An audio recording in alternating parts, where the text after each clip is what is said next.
Halo sobat semua, selamat datang kembali di channel Donghua TV. Bagaimana kabarnya sobat semua? Pastinya baik-baik saja kan? Tak lupa saya selalu mendoakan agar sobat semua diberikan kesehatan dan dilancarkan semua urusannya. Di video kali ini, saya akan menceritakan Donghua baru lagi yang berjudul Legendary Twins di part pertamanya. Donghua ini menceritakan tentang dua saudara kembar yang saling menyayangi dan saling membunuh. Di mana 17 tahun yang lalu, orang terkaya di dunia, yaitu Jiang Feng dan istrinya yang sedang hamil, dikejar oleh 12 menteri bintang di dunia bela diri. Hingga di tengah pelarian mereka, istri Jiang Feng harus melahirkan sepasang anak kembar. Namun pada akhirnya, Jiang Feng dan istrinya harus meninggal. Salah satu dari bayi kembar itu dibawa ke lembah Eren dengan pipi yang disayat.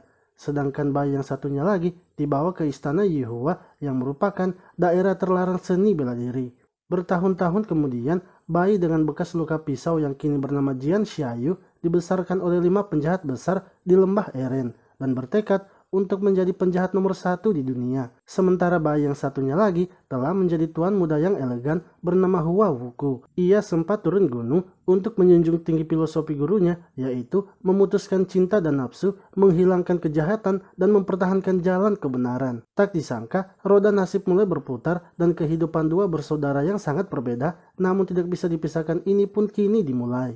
Namun sebelum lanjut menonton, jangan lupa sobat semua untuk like, komen, dan subscribe ya, agar Mimin selalu semangat memberikan video terbaru untuk sobat semua. Tak perlu berlama-lama lagi, langsung saja kita kocok ceritanya. Cerita dimulai dengan seorang pria yang sedang mengendarai kereta kuda dengan terburu-buru, di mana tujuan mereka adalah pergi ke lembah Eren. Dan di dalam kereta kuda tersebut terdapat seorang wanita yang sedang hamil. Wanita itu pun merasa kalau bayi yang dikandungannya seperti sedang gelisah. Namun sang kusir mengatakan bahwa ia tak perlu khawatir karena ia sudah mengaturnya dengan aman agar sampai di tujuan. Sang kusir kemudian menghentikan kereta kudanya karena jalan yang mereka lalui telah diblokir. Akan tetapi menurut sang kusir mereka hanya salah jalan saja. Ia kemudian mengambil jalan lain untuk melanjutkan perjalanan. Namun, ia menghentikan kereta kudanya lagi karena ada seekor babi yang menghalangi jalan. Sang kusir pun berusaha menenangkan wanita itu sebab ia masih berada di situ. Lalu, tiba-tiba awan pun menjadi gelap dan beberapa pria misterius datang menyerang mereka. Mereka adalah Si Chen-che, Hei Mianjun, dan Bisi Senjun, di mana mereka bertiga merupakan bagian dari 12 menteri bintang yang terkenal.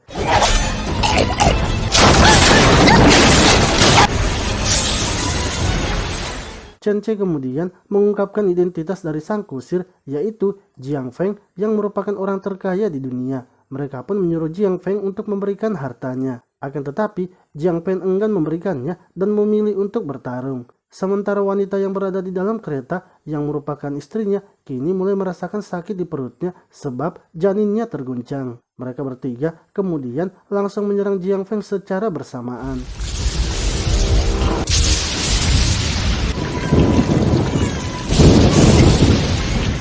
Namun akibat dari pertarungan itu membuat ketiga penjahat itu tewas dan Jiang Feng juga harus terluka parah. Sementara istrinya kini telah melahirkan sepasang bayi kembar, namun istrinya juga harus tewas setelah melahirkannya.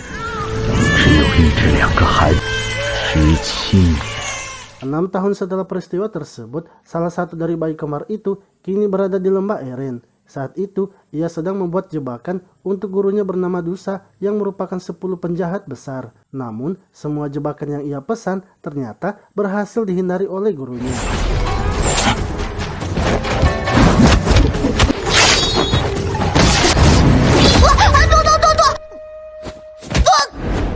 Pada akhirnya, ia pun berhasil ditemukan oleh gurunya, di mana ternyata anak yang memiliki luka goresan di wajahnya yang berada di lembah Eren dan kini diberi nama Xiaoyu. Xiaoyu mengatakan bahwa ia sudah bersembunyi di jebakan itu selama 1 hari 1 malam. Dusa kemudian membawa Xiaoyu ke atas dan menyuruhnya untuk membunuh babi yang berada di dalam kandang. Sebab Xiaoyu yang dibesarkan sebagai seorang penjahat, namun ia sama sekali tidak memiliki niat untuk membunuh.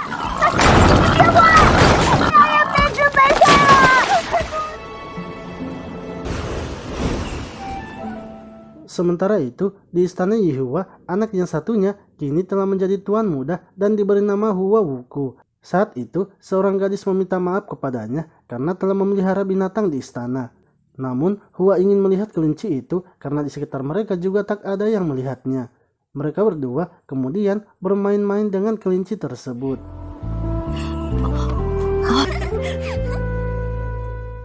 Setelah itu, ia kemudian bertemu dengan ketua istana kedua yang bernama Lian Xing, di mana ia diberikan makanan kesukaannya, yaitu bunga plum turun dari langit. Ketika Hua sedang memakannya dengan sangat lahap, tiba-tiba ketua pertama istana yang bernama Yayu datang menyapanya.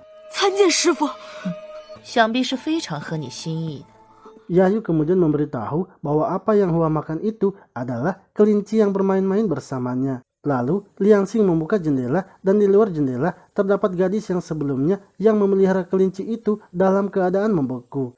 Yayu mengatakan bahwa gadis itu telah melanggar aturan istana Yihua, yaitu menyingkirkan 7 emosi dan 6 keinginan serta menyingkirkan aliran jahat. Di sisi lain, Xiaoyu yang sudah sadar dikejutkan oleh Yin Zhouyu dan anggota 10 penjahat lainnya, di mana saat itu ia sedang berada di dalam tungku dan merasa kesakitan.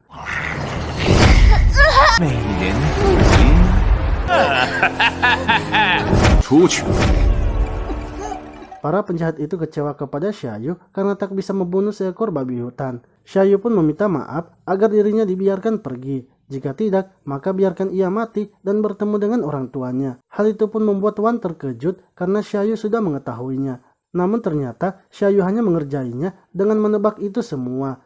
Hingga Wan merasa kalau pikiran Xiaoyu itu sudah seperti orang dewasa.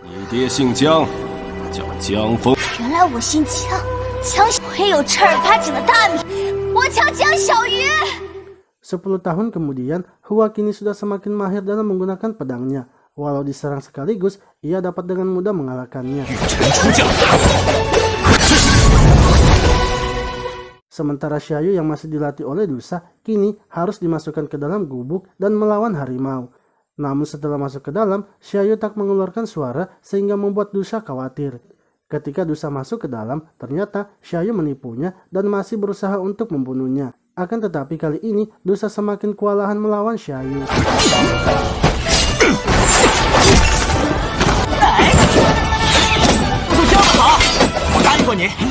Dusa pun terus menyerang Xiaoyu yang terus menghindari serangannya. Begitu pula dengan Qiang yang juga ikut menyerang Xiaoyu karena sudah dikerjai.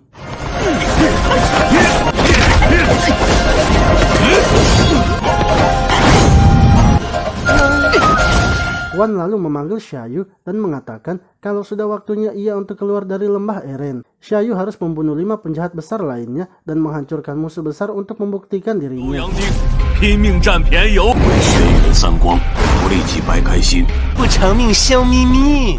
Sementara Hua juga dipanggil dan diperintahkan untuk turun gunung dengan misi menghabisi 10 penjahat besar yang mungkin saja berhubungan dengan kematian ibunya.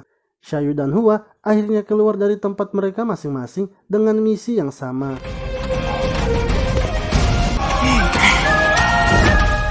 Oke sobat semua, itulah tadi cerita dari Donghua Legendary Twins di part pertamanya. Nantikan terus perjalanan dari 2 saudara kembar ini ya, karena ceritanya akan semakin seru. Terima kasih telah menonton video ini, sampai jumpa lagi di video selanjutnya.